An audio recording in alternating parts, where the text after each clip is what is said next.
যদি আল্লাহ সবকিছু জানেন ও সবকিছুর উপর ক্ষমতাবান হন, তাহলে পৃথিবীতে এত অন্যায় হয় কেন? এই প্রশ্নের উত্তর ইসলামে অত্যন্ত স্পষ্ট, কিন্তু একটি বিষয় না বুঝলে উত্তরটাও বোঝা যাবে না। এটি না বুঝলে তাকদীর, পরীক্ষা ও মানুষের দায়িত্ব কখনো পুরোপুরি বোঝা যাবে না। সেটি হলো আল্লাহর ইচ্ছা, যাকে বলা হয় মাশিয়াত। এই ইচ্ছা দুই প্রকার। নাম্বার 1, ইরাদাহ কাউনিয়াহ, অর্থাৎ সৃষ্টিগত বা বিশ্বজনীন ইচ্ছা। ও নাম্বার 2, ইরাদাহ শরিয়াহ, অর্থাৎ বিধানগত ইচ্ছা। আসুন এবার আলোচনা করি ইরাদাহ কাউনিয়াহ, অর্থাৎ সৃষ্টিগত বা বিশ্বজনীন ইচ্ছা নিয়ে।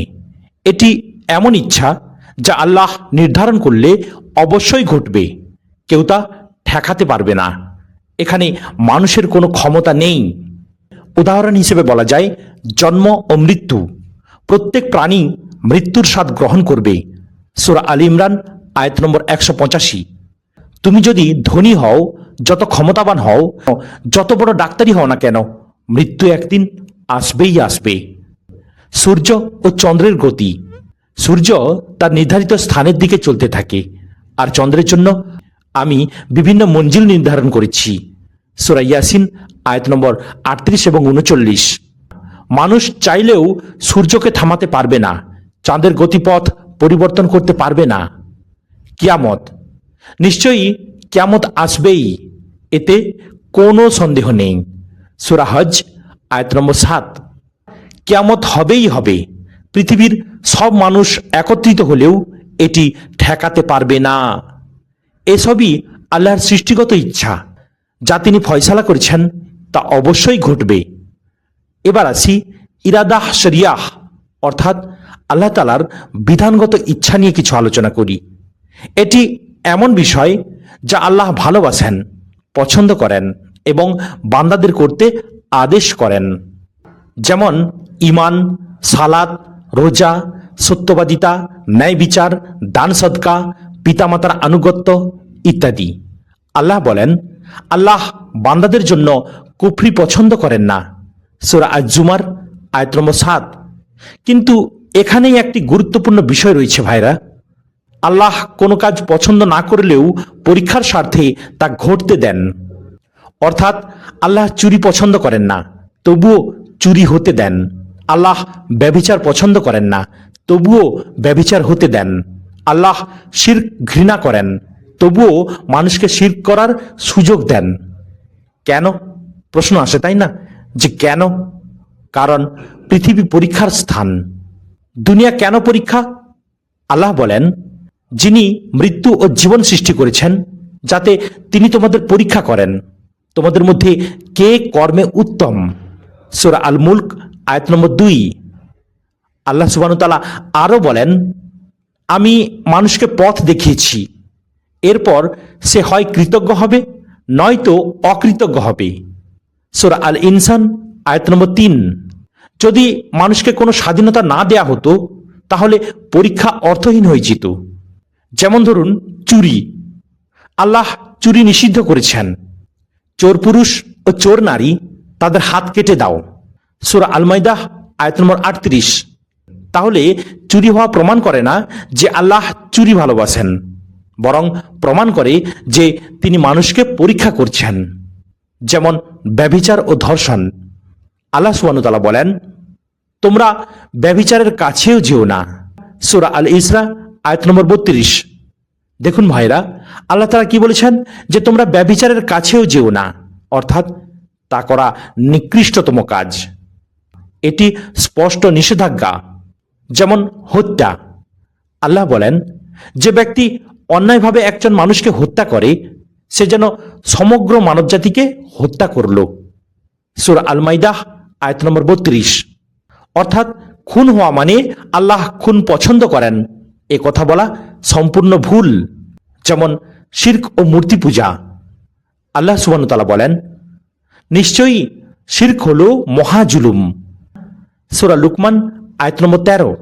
পৃথিবীতে শিরক হচ্ছে বলে আল্লাহ তা পছন্দ করেন এমন নয়, বরং তিনি এটিকে সবচেয়ে বড় গুনাহ বলেছেন। একটা প্রশ্ন আসে ভাইরা, যে তাহলে আল্লাহ সঙ্গে সঙ্গে তা থামিয়ে দেন না কেন?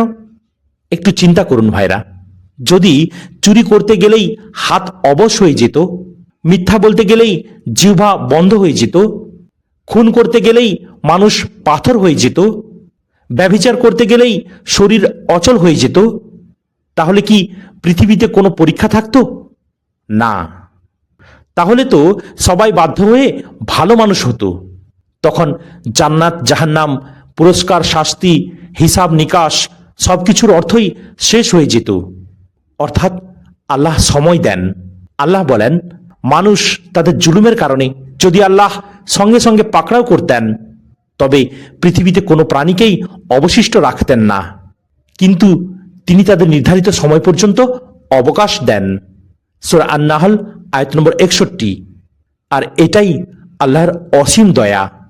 তিনি সময় দেন যেন চোর তওবা করে, যেন খুনি অনুতপ্ত হয়, যেন পথভ্রষ্ট ব্যক্তি সত্যের দিকে ফিরে আসে। একটি সহজ উদাহরণ দিয়ে বিষয়টা পরিষ্কার করি ভাইরা।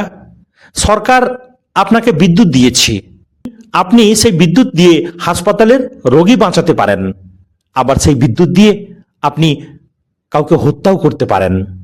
তাহলে বিদ্যুৎ দেওয়ার কারণে কি খুনের দায় সরকারের? না, দায় অপরাধীর।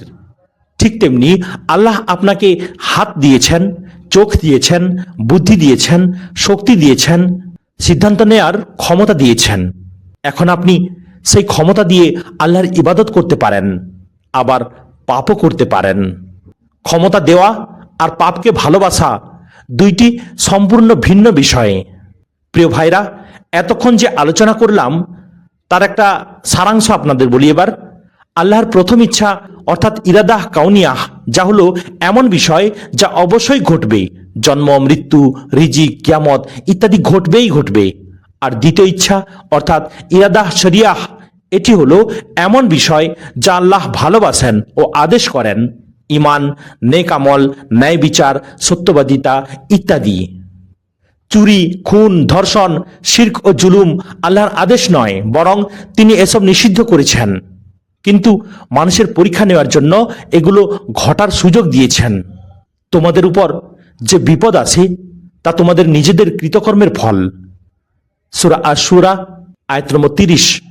নিশ্চয়ই আল্লাহ মানুষের প্রতি কোনো জুলুম করেন না, বরং মানুষ নিজেরাই নিজেদের প্রতি জুলুম করে।